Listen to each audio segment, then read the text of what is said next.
Hello दोस्तों, charge क्या है यह जानने के बाद, चार्ज की बेसिक प्रॉपर्टीज जानने के बाद, चार्ज को हम लोग कैसे किसी भी बॉडी को चार्ज कर सकते हैं यह जानने के बाद, अब हम लोग क्लास 11th-12th फिजिक्स का chapter number 1 electric charges and field के लेक्चर नंबर 4 में पहुंच चुके हैं, जिसमें हम लोग चार्ज की बेसिक प्रॉपर्टीज के बारे में पढ़ेंगे। हम लोग जानेंगे कि चार्ज की कौन कौन सी प्रॉपर्टीज होती हैं, उसे कैसे और अच्छे से समझने की कोशिश करेंगे हम लोग। ठीक है, तो चार्ज का 4 प्रॉपर्टीज होता है बेसिक। पहला होता है क्वांटाइजेशन ऑफ चार्ज, दूसरा होता है एडिटिविटी ऑफ चार्ज, तीसरा होता है कंजर्वेशन ऑफ चार्ज और चौथा होता है इनवेरियंस ऑफ चार्ज।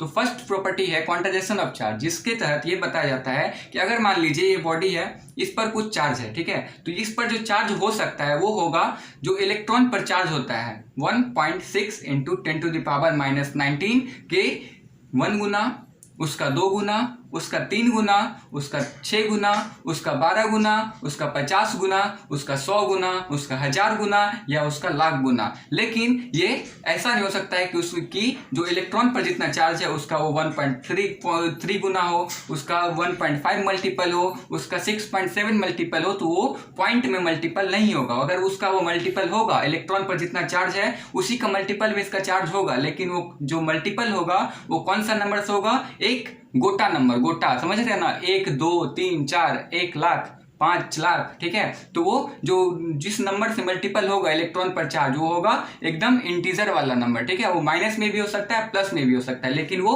पॉइंट में नहीं हो सकता है, ठीक है। तो यही है। तो हम देखिए, मान लीजिए एक बॉडी पर चार्ज है Q, तो जो उस बॉडी पर चार्ज Q होगा वो किसके बराबर होगा? N × E। N × E, N मतलब नंबर, इंटीजर, और E मतलब चार्ज ऑन इलेक्ट्रॉन, ठीक है। तो ये है क्वांटाइजेशन ऑफ चार्ज। तो ये क्वेश्चन बहुत ही बेसिक सा क्वेश्चन है, लेकिन एग्जाम्स में पूछे जाते हैं, 1 नंबर के क्वेश्चन में पूछे जाते हैं, तो ये आप लोग ध्यान रखिएगा। सेकंड प्रॉपर्टी है एडिटिविटी ऑफ चार्ज। ये बताता है कि मान लीजिए आपके पास 5 एप्पल है और आपके पास और 10 एप्पल आ गए, तो आपके पास टोटल कितना एप्पल हुआ? 15 एप्पल हुआ, ठीक है। और अगर मान लीजिए आपके पास 6 पंखा है और आपके पास 4 पंखा और जाता है, आपके पास कितना पंखा हो गया? 10 पंखा हो गया, ठीक है। वैसे ही चार्ज अगर आपके पास पहले 8 चार्ज है और अभी 7 और चार्ज आ गया, तो कितना चार्ज आ गया टोटल? 15। तो इसमें हम लोग को कैलकुलेशन करने में कोई भी झंझट नहीं करना है, सिंपली हम लोग जोड़ सकते हैं। जैसे कि हम लोग 1 2 3 4 को जोड़ते हैं, वैसे ही हम लोग इसको भी जोड़ सकते हैं। कोई भी वेक्टर लॉ लगाने की जरूरत नहीं है और ना ही कोई अलग सा कोई लॉ लगाने की जरूरत है, ठीक है। तो इसी को बोलते हैं एडिटिविटी ऑफ चार्ज, मतलब कि 2 चार्ज को जैसे हम लोग सिंपली जोड़ घटाव करते हैं वैसे ही जोड़ सकते हैं, ठीक है। तो दूसरी प्रॉपर्टी आपको समझ में आ गई होगी, क्या है? एडिटिविटी ऑफ चार्ज, ठीक। इसका एग्जांपल है कि अगर मान लीजिए कोई चार्ज Q है और एक चार्ज और Q आ गया, तो दोनों को जोड़ेंगे तो 2Q चार्ज हो जाएगा, ठीक है। सिंपल प्रॉपर्टी है। थर्ड प्रॉपर्टी है conservation of charge. Conservation of charge क्या बताता है? ये बहुत ही इंपॉर्टेंट प्रॉपर्टी है। देखिए, मान लीजिए इस पेन पर पहले चार्ज क्या है? 0, ठीक है। मैंने इसको एक सिल्क के कपड़े से रगड़ दिया, ठीक है। मैंने इसको किसी कपड़े से रगड़ा, ठीक है। तो क्या हुआ कि पहले क्या था, इस पर भी चार्ज 0 और वो कपड़े पर भी चार्ज 0। जब इसको हम लोग रगड़ दिए, ठीक है, तो क्या हुआ? एक पॉजिटिवली चार्ज होगा, एक नेगेटिवली चार्ज होगा। बेसिकली जो रॉड होता है या फिर कोई जो स्टिक होता है वो पॉजिटिवली चार्ज हो जाता है और कपड़ा नेगेटिवली चार्ज होता है। तो ये जो पॉजिटिवली चार्ज होगा और ये नेगेटिवली चार्ज होगा, दोनों को जोड़ने पर जितना पहले था, कितना था?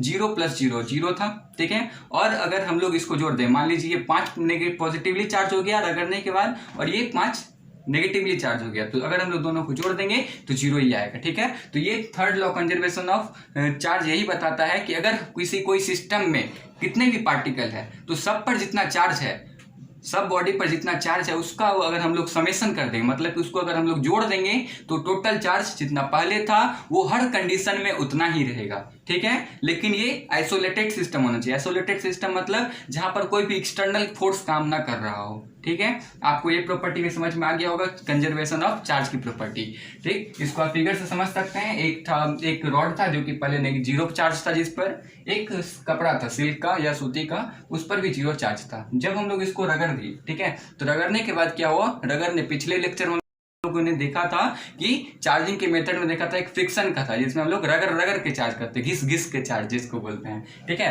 तो जब हम लोग इस दोनों को रगड़ दिए तो कोई एक पॉजिटिवली चार्ज हुआ, एक नेगेटिवली चार्ज हुआ, दोनों को जोड़ेंगे तो फिर से 0 ही आएगा, ठीक है। तो टोटल चार्ज हमेशा कंजर्व होता है। थर्ड लॉ आपको समझ में आ गया होगा। अब हम लोग पहुंचते हैं चौथे लॉ पे। चौथा लॉ नहीं है, बेसिकली प्रॉपर्टीज है, ठीक है। तो चौथा प्रॉपर्टीज क्या है, इनवेरियंस ऑफ चार्ज। इनवेरियंस मतलब कि जो वेरी नहीं करता है। मान लीजिए कि एक पेन है, ठीक है, इस पर चार्ज है मान लीजिए 5, ठीक। अब हम लोग क्या किए, इसको हम लोग फेंक दिए, ठीक है। तो फेंक देने में जैसे ही हम लोग इसको फेंकते हैं तो इसमें क्या आया, वेलोसिटी। इसको कितने भी वेलोसिटी में अगर हम लोग फेंक दें तो क्या होगा, इस पर जो चार्ज है वो चेंज नहीं होगा।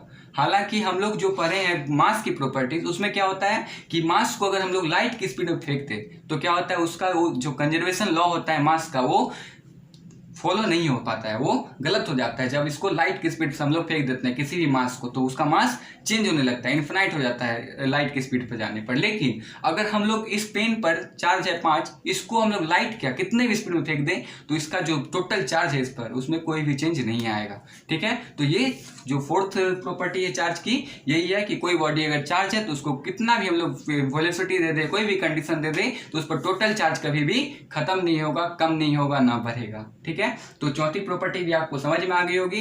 एक शॉर्टकट में देख लेते हैं, quantization of charge first property था।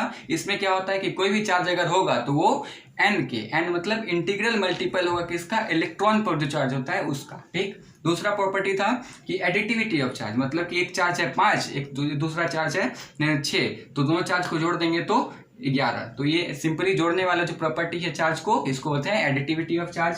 थर्ड प्रॉपर्टी था कंजर्वेशन ऑफ चार्ज, कि कोई भी आइसोलेटेड सिस्टम, मतलब कि ऐसा सिस्टम जहां पर कोई एक्सटर्नल फोर्स काम ना कर रहा हो, वहां पर जो टोटल चार्ज होगा किसी भी ऑब्जेक्ट पर, कोई भी मान लीजिए 5-6 बॉडी कितना भी है, तो टोटल चार्ज सब मिला के जो होगा वो हमेशा कंजर्व रहेगा, वो कभी भी डिस्ट्रॉय या चेंज नहीं होगा, ठीक। चौथी प्रॉपर्टी क्या थी, इनवेरियंस, की हम लोग अगर कोई बॉडी चार्ज है कितना, जितना उस पर चार्ज है, वो उसको अगर कोई वेलोसिटी दे दे, कितना भी जोर से उसको वेलोसिटी दे दे, तो वो चेंज नहीं होने वाला। इसके बाद हम लोग इसका आप स्क्रीनशॉट चाहे तो ले लीजिए, स्क्रीनशॉट आप ले लीजिए। अब हम लोग देखते हैं इंडिया वर्सेस पाकिस्तान, नहीं, चार्ज वर्सेस मास, ठीक है। तो चार्ज क्या है और मास क्या है, इसमें हल्का सा डिफरेंसेस है, वो आपको क्लियर कर देता हूं। जो चार्ज होता है वो पॉजिटिव और नेगेटिव दोनों ही हो सकता है। चार्ज हम लोग जानते हैं कि इलेक्ट्रॉन पर नेगेटिव चार्ज होता है और प्रोटॉन पर पॉजिटिव चार्ज होता है। लेकिन मास, क्या आप मास देखें हैं कि आपका मास -15 है या फिर कोई भी चीज का -1 मास हो, तो मास क्या है, कभी भी नेगेटिव में नहीं हो सकता, हमेशा पॉजिटिव होता है। लेकिन चार्ज क्या हो सकता है, नेगेटिव भी हो सकता है और पॉजिटिव भी हो सकता है, ठीक है। पहला डिफरेंस है दोनों में। सेकंड डिफरेंस है कि जो चार्ज है वो कंजर्व होता है, ठीक है। चार्ज क्या होता है, हमेशा कंजर्व होता है, ठीक। लेकिन जो मास है ये भी कंजर्व होता है, लेकिन एक कंडीशन है, जो आइंस्टाइन का एक इक्वेशन था, उस इक्वेशन के हिसाब से जब भी मास, कोई भी मास अगर लाइट की स्पीड से जाता है तो वो इन्फिनाइट हो जाता है, वो कंजर्व नहीं रह पाता है। लेकिन चार्ज क्या है, अगर उसको लाइट की स्पीड से ले जाए या फिर तूफान की स्पीड से ले जाए, वो कभी भी चेंज नहीं होगा, वो हमेशा कंजर्व रहेगा, ठीक है।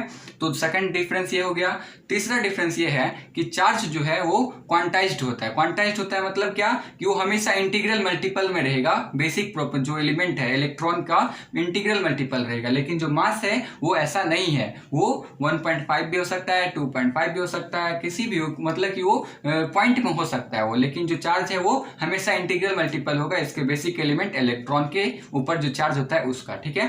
तो ये 3 डिफरेंसेस था चार्ज और मास के बीच का। और भी कुछ डिफरेंसेस हैं जो आपको नोट्स में मिल जाएगा, उतना डिटेल में यहाँ पे नहीं बताया जा रहा है, ठीक है। तो आप उसको नोट्स में जाइए, व्हाट्सएप का लिंक है नीचे, वहां से आप डाउनलोड कर लीजिए और ग्रुप को ज्वाइन जरूर कीजिए। तो इसी के साथ इस लेक्चर को खत्म करते हैं। उम्मीद है कि आपको सारी प्रॉपर्टीज समझ में आ गया होगा चार्ज की, और जो चार्ज और मास में क्या डिफरेंस है ये भी समझ में आ गया होगा। तो thank you so much for watching this video.